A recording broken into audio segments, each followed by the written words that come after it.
Hi everyone, I'm Sarah Christensen with One Sage's View Astrology, and I am continuing my playlist for season 3 of Bridgerton, looking at the co-leads of Nicola Coughlan and Luke Newton. And this video is going to focus on a continuation from the video from before, looking at the events around the London premiere and diving into a couple of charts so we can look at how those events were impacting Nicola and Luke. So I am also looking at recording this week. Today is August 6th, so I'm going to be recording over the next couple of days, and I'm going to be starting on recording the promo tour. So we're looking at Brazil, Australia, and Italy. And I know everyone voted for Brazil first, so I'll focus on Brazil first. You guys are so funny. So Brazil, I'll cover first, but then I do have to go back and cover some detail that happened in Australia, because I think it is very important to kind of look at when they had to get on a plane and go clear halfway around the world to go to Australia to start kind of that international part of the tour. So there were other events that were happening in London and so forth and before that, but I think it's interesting that once they were traveling beyond England, what we were going to be seeing in how they might be spending more time together and connecting with each other. And we saw a lot in those videos, right?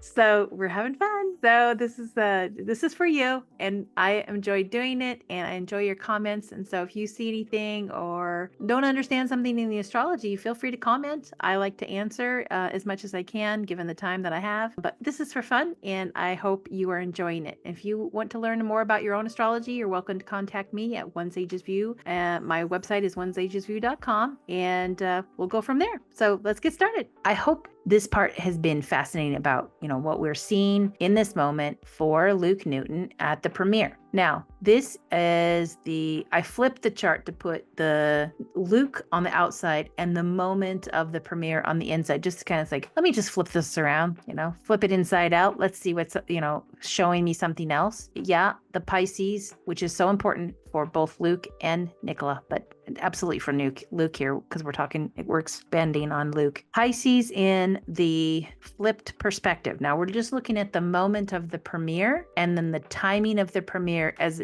Luke is on the outside and the timing's in the middle. So it's like, here's the ascendant of the timing. So you can see the first house is Scorpio of the timing of that moment. Ceres. I really didn't discuss Ceres before because it doesn't pop out from the other view, but here it does. I can see that the point of perception of the moment has Ceres, which has a little bit of grief involved. Okay, Capricorn, something dynamic is dynamically going to happen here. And we have the lot of fortune and Pluto in Aquarius at 0 and 1 degrees. This is very, very important. And the other, see, like it's bringing out kind of something around the Aquarian energy. And this point is very important in Nicola's chart and Luke's chart because of their ascendants, as far as I'm considering it at the moment. Okay. But it's just, even in the transiting moment, has that Pluto Aquarius having this square and having Mars involved, which is passion, sensuality, lust, these kind of things. That is at a square. There's some kind of transformation going on here as it pertains to partners, what we might look at in terms of partners, committed people, committed relationship. What is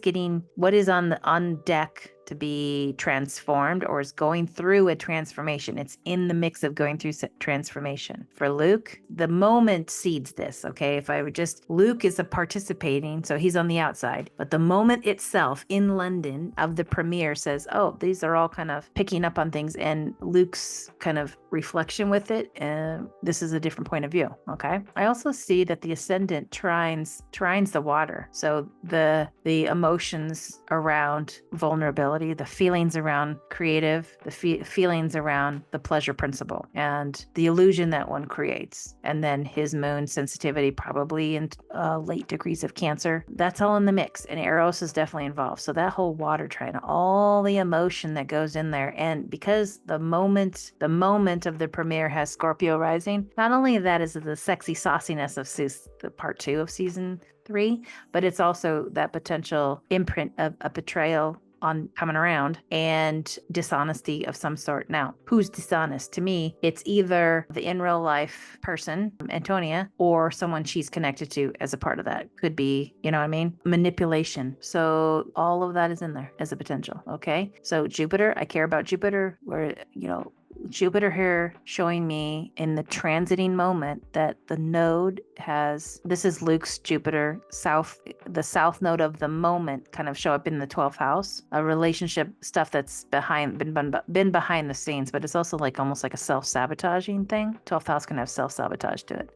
Okay, this to me is also telltale in terms of the stellium of the moment that the red premiere is happening, that red carpet premiere for part 2. We have the stellium in the 8th house of just the moment. This is Luke's on the outside. The moment has it in the 8th house. Something of that to me is the duality of the vulnerability, but it's kind of like highlighting like this moment is bringing Luke's south node into context here. And we're seeing it in the other person's values. Who's the other person's values that we're looking at? And what I think is being highlighted here is the in real life Antonia's values are in question here, and the duality that he's sitting in. And she's reflecting back something for him about how he chooses, how he makes decisions. Okay. And it's not the decision of the paparazzi stuff was called. I think that was somebody else, but it's more that the soul, he could have been very much blindsided. Okay. But it's revealing that in real life partners or perceived partners values, their lack of integrity in that moment, given the scheme of things, the bigger scheme of things of, oh, there's an issue here, because that Saturn is pointing that out. But it's just surfacing something for Luke to pay attention to for his own journey of self, and then figuring out his own way to be in higher integrity for his own personal truth. So let's just put it this way. Luke in a higher choice for himself would define the relationship for sure. Or, you know what I mean? And if that's the case, then just say it. Be your truth. If that's your truth, then just say it. If you're not saying it and you're trying to hold both things, you're not acting on a whole truth. You're trying to keep both parties happy. Part of his evolutionary arc, to be liked, because he has his friend group. This person is tied. The in real life person, Antonia, is tied to the friends. Is she not? Nicola is a really important person just because of everything that he's been through, and they're very close friends. But as I've said before, when you are a heterosexual person in a relationship with another as a best friend who is opposite sex, and then you bring in another love interest, unless that best friend and that person connect and they get along and it's all yay,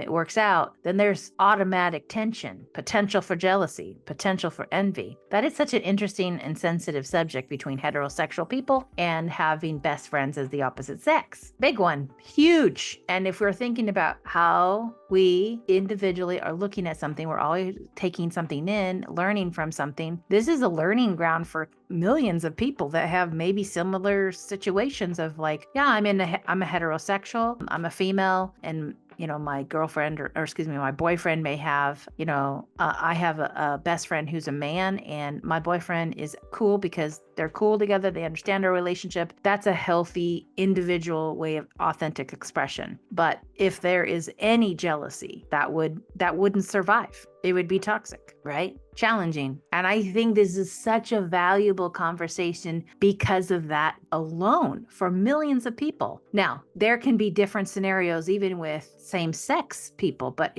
same-sex having a relationship best friend with another same-sex. Also, how does that work in, right? Doesn't matter if it's male or female, same-sex, right? Best friend, authentic, how do those relationships get to exist in their truth? And then how we will navigate that relationship based on the tension of the potential of jealousy, time with someone, what's discussed, what's shared, it's all part of that. Profound, right? I think it's really, really Aquarian in that we're even being able to look at the individual in that context. And so I think that's very valuable about this scenario that we're looking at. Okay, other things I want to just look at. This is the timing for the photo release for Luke Newton's chart. Again, we can see his chart in the middle. And we can see the moment the photos break on June 12th before the release, which is on June 13th. And this to me kind of still continues to reinforce the importance of Jupiter, the 8th house of vulnerability, because Jupiter in the 11th house of allies, there is something getting brought back forward because of all the energy in the Gemini stellium of the Mercury, Sun, Venus too. And it's activating his south node, his relationship with someone younger. Okay. Friends are involved. That's the group of friends. But in Mercury in his own chart, it's highlighting the awareness of the other person. They're going to be breaking the rules. And then there's activation of some kind of jealousy sort here, or betrayal. This is jealousy, betrayal, these kinds of manipulation, but it's happening for a karmic wave moment of an evolutionary turn for the soul. So it's like the stage has been set. Here it is. It's all kind of transpiring. And here's the moment that something's breaking open. Okay. Each soul has their own thing that they're working on. That would be his point of perspective around the Gemini, the dual nature, the duality. And then now he has a lot of friends. So it's just that any one of them that were younger are definitely going to be a point of perspective here, but it's committed partner. So of course it's going to be a female partner who's younger, who's going to kind of break that open, right? Psyche is by transit sitting right on the Saturn in Aquarius. So it's kind of singularly pointing to the Psyche in Aquarius. How does one look at the individual, authentic individuality of the partner? What do they stand for? What's their integrity? That's such a Saturn thing. How does that mirror support me or not? Okay. And what is my desire for that desire involved with that person? This is where that Cupido comes in the Mars. It's like very sexual, very lusty. And that then of course runs rampant in the collective people who are looking at that photo drop right before I'm engaging in a storyline about a make-believe situation. But the make-believe is what everybody gets excited about. They have it in their mind, they have the illusion, and they want to keep going with the illusion. It's like reading a book and you want to keep going. You're not going to get necessarily the disruption on the book. You're just going to read the book. But in a show like this that's been split into two parts, it's showing you the duality. This is just showing you the duality, and they're key players to do it. Okay. I'm sensitive to, these are people and they have feelings but every soul has something it's trying to uncover and discover for itself to evolve. And then it's like, oh, I've lived through that experience, because now they've lived through this experience and all the things that have transpired since. And I'm recording this on July 18th. And there will continue to be threads to this in the months coming as they go back to filming for Nicola and what he's doing in his relationships, both his personal relationship, his friend group relationship, and then also what he defines as a best friend. How's that going to evolve, right? Or whatever else has transpired in the mix and in the choices that have been lived already. Okay, I'll go into that in future videos, but definitely he's leaning into that. The goal is to lean into the North Node to find his personal truth, but he has to move through the karmic experience first to get there. Even though he's creating so much with the Sagittarius. But to me, the Sagittarius is not just that, Colin's, traveling and he's traveling the world. His creative self is also looking for the pleasure principle in his freedom to figure, what is his passion? What is his specific feeling on something, and then him setting that, kind of putting a stake in the ground saying, yeah, that is my personal truth. That's what I believe. And now I will frame that to keep myself in my integrity and not float between two dualities, right? Does that make sense? I hope that makes sense. Okay, so covered so much. Yeah, I also think it's important to point out the Jupiter for his natal chart being in the 3rd house it's also pointing to me that there's something about the sister's relationship that's important here because of the creativity. I don't know much about the sister, but that is the house of siblings. And so what is her role in some of the duality? Because there's some tie to the sister. Is there something with his sister that's tied into the storyline with the in real life person Antonia that he's also having to navigate something there? I don't know enough. If you guys know something about that scenario, do include that, because there seems to be something connecting, because the Venus is responsible for Libra, and it's a part of that mix. But it's also squaring off here. Like that Venus is getting this, has recently had the square with Saturn. So was there a choice made by the sister in relation to that other person and how they relate? And then maybe how Luke is in the between his sister and in real life Antonia, and Luke and Nicola and his sister in that relationship. What is the combinations there? There's something with that as well. And I don't really have an extensive knowledge of the sister or any relationship in those circles. Like, is there a point of perception that we have on that? I don't know, but that's definitely in the mix. So there's that. Okay, so let me just see if I've got anything else I want to discuss on this real quick. This is the flip point of view. I like to flip the charts once in a while. Turn it inside out. Luke on the moment, and the moment itself of the photo release, and then Luke on the outside. This is important from what else pops. And I like to look at the moon and the ascendant. The ascendant of the moment of the release is Vag. So this is kind of like it's going to get pushed out to the world, but it's also pointing to his north node. Find your truth. What's the truth of your true passion? Okay. The vertex, goodness. Also, these are strong also in Nicola's 11th house, which is such a important house for her friends and her career, because her midheaven is sitting in Sagittarius. So that's interesting. And her Saturn connected to that. But this is from Luke's point of, kind of like on Luke. The moment also points out, the communication has a faded moment with Psyche. And the reason I think that's important is because it's a point of perception that's coming out. How would it be defined? How would you, because Aquarius is going to do it differently, break the rules in some cases, but not all Aquarian individuals are rule breakers in like, I'm going to do it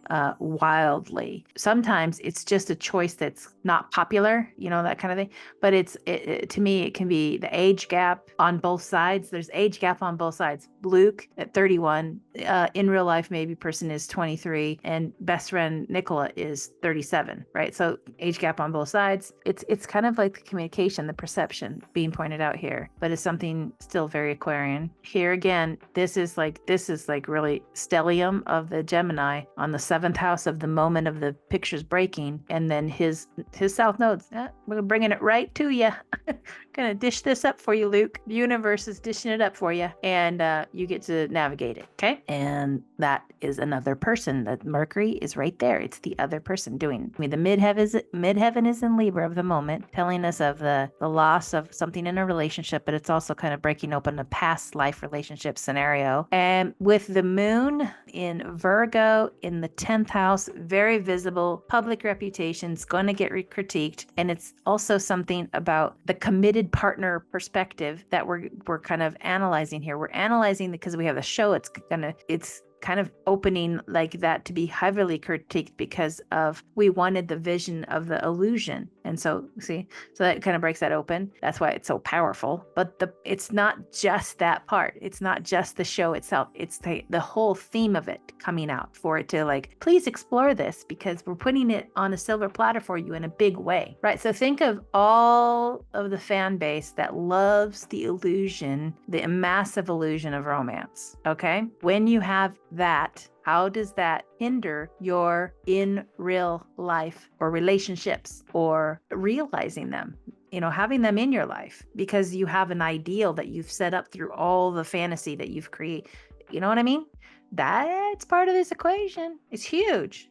I mean, I know that I've read some romance, but I can't imagine if I read romance day in, day out and the saucy stuff and there would be such an illusion that I'd create in my mind that when I go into a real relationship, I would be like, this is slower to manifest the things, or it doesn't have the spice that my book has, or what, you know what I mean? But there's something about to get grounded, you might have to put down the illusion to actually have the real life experience to have, there's something to that. There's so much going on in these themes. Okay. But Luke is just kind of living his soul's, path, and he's got things he's working on. We all have things we're working on. Antonia has hers, and I can kind of point that out later, but we can see the different parts that they play and the different things that they are picking up on that experience in that moment, and those on the periphery of that. And that would be the castmates that might see something, the integrity, or, oh goodness, that is breaking open. So we have one of our castmates having to respond to it because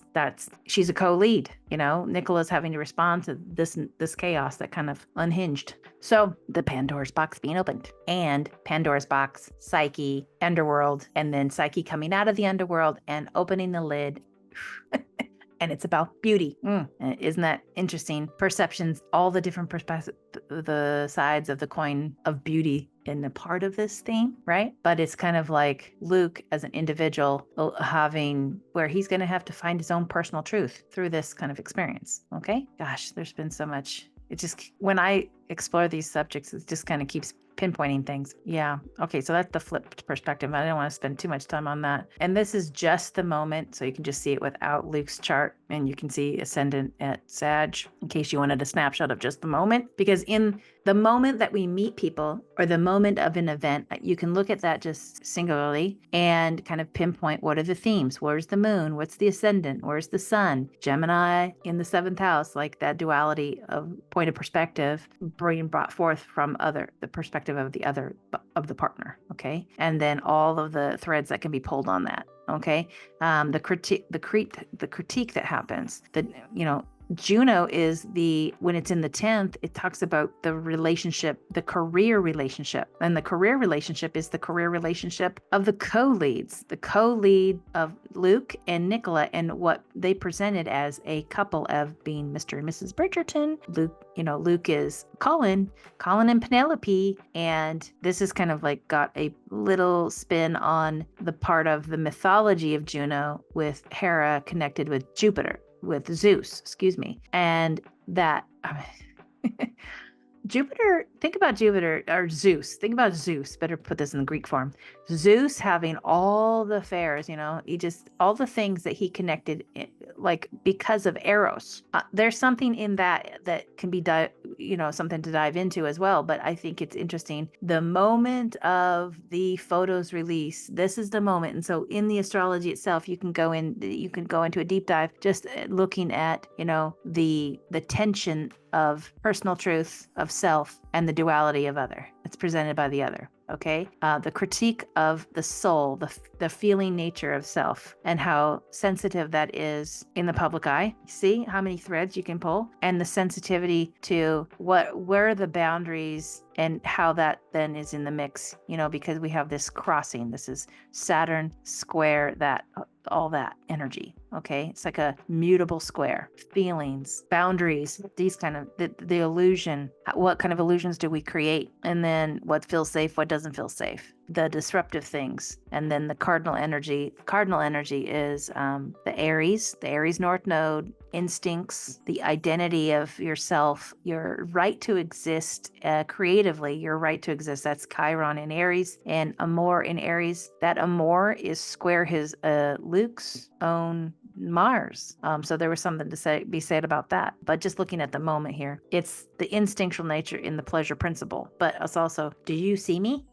That Chiron in Aries is like, do I have the right to exist as I am? And then the Libra is definitely pointing out something of loss, but it's also, the South Node is also spiritual in the sense that it's a releasing point. Right? Like there's a releasing, you surrender yourself into a relationship, but you still have to be your individual self. It's kind of an interesting dance, right? That's why I love dance, because it kind of shows partners have to be strong to be able to read each other, to hold their frame, to do the dance, right? And, the cardinal of Capricorn and Cancer being the feeling, the nurturing, where's the safety? This is the vulnerable self, eighth, part of self, who you're going to be naked with kind of thing. And then Capricorn in the 2nd house is what's my integrity and the matter on my self-worth. So you can kind of pull and pull and pull on certain themes in any singular moment. And that's why when you meet someone new, or someone is introduced to the world in this kind of way, it gives there's a snapshot of a moment, and it tells you kind of about what's this relationship about. And here's the part 2 release, June 13th. This is Luke's chart on the release. This is the next morning in London. Okay. And there hasn't been a lot of movement. Where's the moon?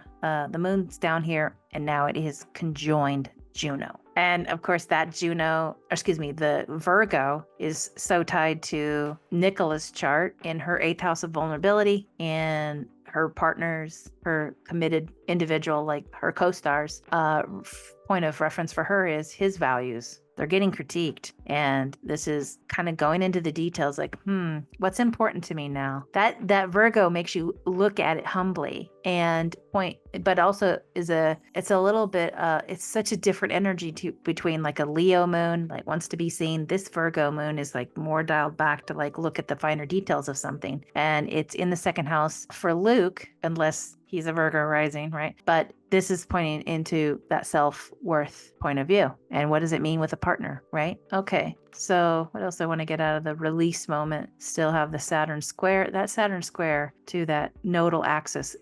The north node for him, south node, 18 degrees with Saturn at 19 degrees. It's just dialing in this mutable experience of karmic wave of kind of just a moment of the timing around this vulnerability, and it's breaking open. Like, how do you understand yourself from the pleasure principle, fifth house, and your connection with friends, your connection with your allies, your connection with group consciousness, the duality of the group consciousness in the moment. Okay, that's all part of the equation. Okay, and this is Nicola at the release. And Nicola's at the release, still responding. Some point in that first 48 hours, she responds to Luke's situation. Psyche right on more in her first house. We already pointed that out before. Here's the moon in her eighth house. This is very, very important. That moon and Juno at 13 degrees of Virgo. And that's squaring off on her Chiron, the duality of her own pleasure principle, with Mercury highlighting the duality. It's brought forward by someone else, but it's still having to like consider that part of herself, her own creativity, the character she's created, and maybe helps dive into these themes and characters, right? She acted out the duality of her fifth house by living to create Bridgerton season 3 and Big Mood. Like the acting and the schedule that she had. I mean, that's a woman who worked that Saturn hardcore and brought it forward. And so she was having these release moments very almost on top of each other, right? Interesting, right? Magnificent. This is such a fun exploration that it just continues to give and give. But yeah, I think at the end of this, I'll probably do a short blog about kind of just highlighting like step by step all the things that have been pinpointed between the comparison of the two, because I think I'll probably create 15 to 20 of videos on these themes. If I create more than that, that would surprise me. But I think there's about that in the mix of total that I would create, because I think I'm going to create some videos around their charts relative to Australia moments and Brazil. I might do Toronto, because Toronto is kind of another visibility. I don't know about Verona, Italy, but maybe. I have to go back and find all my dates for at least one of the dates, like the premiere moment date. But there was moments that they were there probably getting ready for those. And then there could be spillover, meaning they stayed a couple of days. And so like the second day or the third day, because there's, you got to deal with jet lag when you're traveling that far. Anyway, I think that's important to point out that those charts of those moments and the promo tour and all the video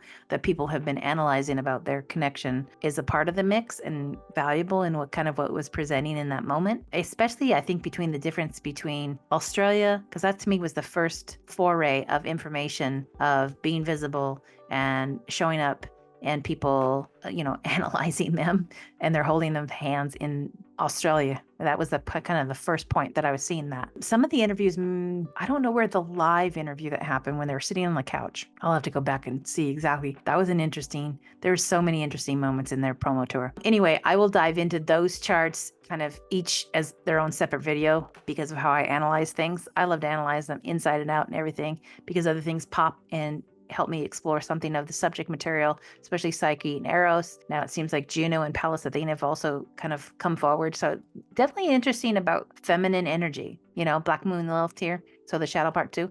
So it's kind of interesting what is emerging from all of the exploration of this that I've been doing. And that's what happens. And that's why I love doing things like this, is kind of like what else pops, what else might I learn, what else might I share in that learning and bring forward for you as well. So this release for Nicola, it's kind of like, what's interesting is, even though they've had the challenging things that they're dealing with, that Jupiter at 4 degrees is trining her ascendant. It's kind of like highlighting her and her unique choice to be so vulnerable.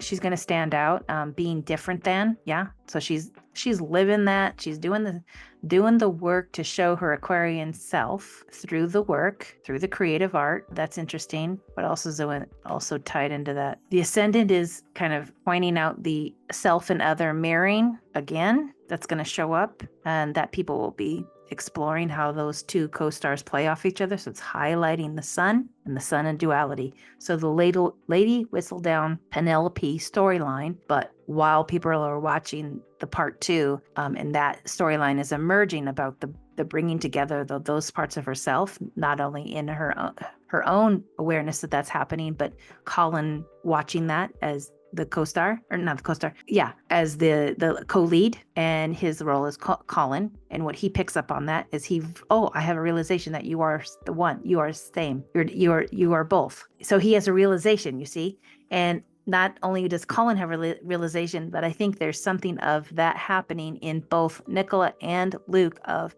realizing these duality parts of self, okay? And other people may pick up on it as well as they maybe tune into some things like this, right? That is a part of like what can get awakened, a realization of, oh, I thought of you as these two parts, but that's part of your whole self. That's you. You're both of that, and that's it. So that is the point I want to make and bring this to an end so we can get this shared out to you and after editing, and we'll go from there. So thank you so much. I hope you appreciate the videos, and if you have any questions, feel free to comment down below. There will be other links to the playlist that I've been building on this series that I've been doing on their astrology, but I also have other videos and things that you might find interesting around Eros and Psyche in the link below. Please, if you're interested in a reading for yourself, please reach out to me. That's why I do these kind of sharings, is to share my astrology that I share with people as my practice. And I'm at onesagesview.com, and you can always book a reading with me. So thank you so much, and have a great rest of your day. Thank you.